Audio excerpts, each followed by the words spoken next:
The fraternities were like clubs back then, especially ATO, Sigma Nu. Sigma Nu was like, I remember, I think one of the local papers called it the best nightclub in Charlottesville. It was a minor league bar system. I got elected to be social chairman, and they said, well, you can do as many parties as you want, but we don't have any money.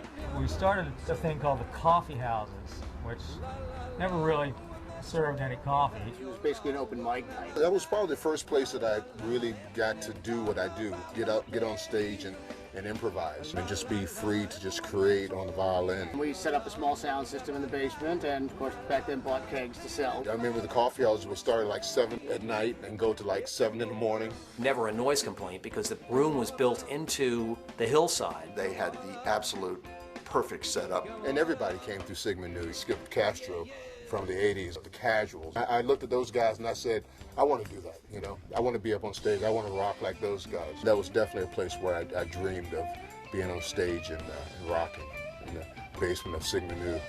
They became an icon of the Charlottesville music scene. We spawned a lot of local groups. I had a duo with a guy named Harry Faulkner.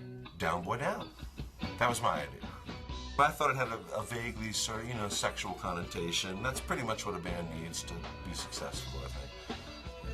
Yeah, the Boy Tinsley Band was a lot of fun, man. It was my first band, you know what I mean? My very first band.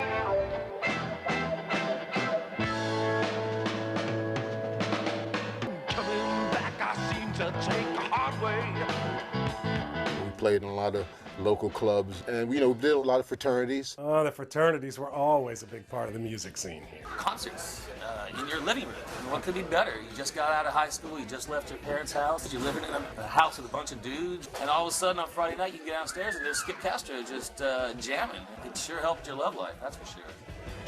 I just felt like going to a party tonight. We were playing at the ATO house one night, and about 45 seconds, a minute into my solo, the crowd just starts going wild. And I'm thinking, wow, must be really on tonight or something. Well, this woman was dancing naked on the table behind me, and what was happening was she was leaning over, and as I was playing like this, the two breasts come down, grab my glasses, and lift them right off my head. No hands. Those memories last a lifetime, they do. I miss that more than anything. I miss playing at the fraternity houses. Classic Animal House. Instead of paying the rent, they'd spend their money on bands and kegs for the weekend and worry about the rent check Monday morning. Upstairs windows were all knocked out. There was, the heating was off, but damn, downstairs they had a stage, they had the bands playing. Every big weekend pretty much would have either Skip or the Casuals, and those were the absolute best parties. The floor would be shaking. The floors were moving about this much.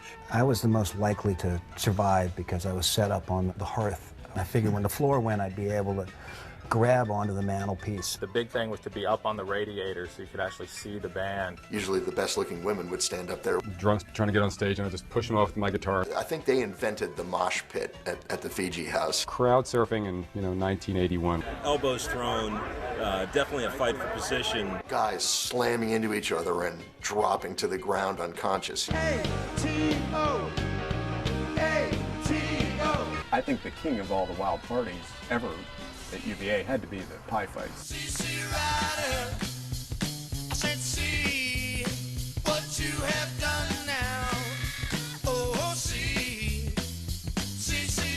And then, of course, there are the festival weekends. Easters at UVA was a legendary week-long party. 7 days of controlled mayhem. About 10,000 people showed up from out of town, and they slept where they dropped.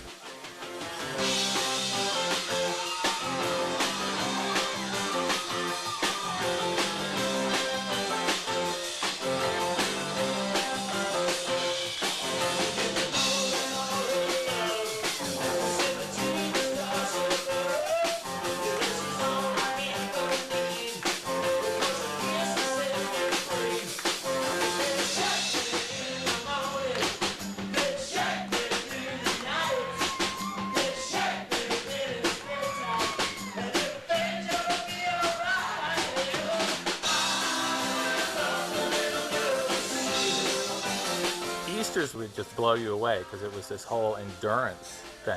Wow, those weekends, I use the term weekend because they start on Tuesday with a little 10 keg limber up. And you were lucky if you got 2 hours sleep from there until Sunday night. By Thursday, all the fraternities are competing with who can have the coolest band. You know, we got Skip. Oh yeah, we got the Casuals. Typical lineup would be the All-Stars on Thursday, Skip on Friday, Casuals on Saturday. And then Sunday, of course, country party for Easters. Everyone gets issued a gallon of grain, and you get shipped off to a party. The crazies ruled the town, and the world turned upside down for 3, 4, 5, or 6 days.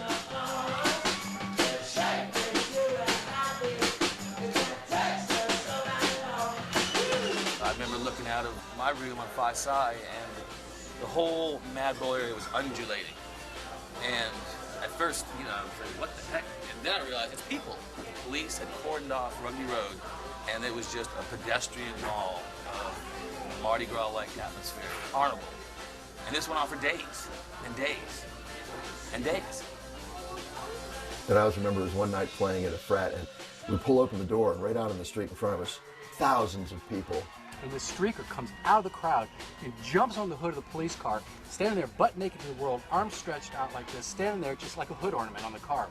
The crowd's going wild, but there's so many people, the police can't get their doors open to stop and arrest them. And Charlie and I just looked at each other, that's Easter's. You know? Happy Easter! Happy Easter's, amen!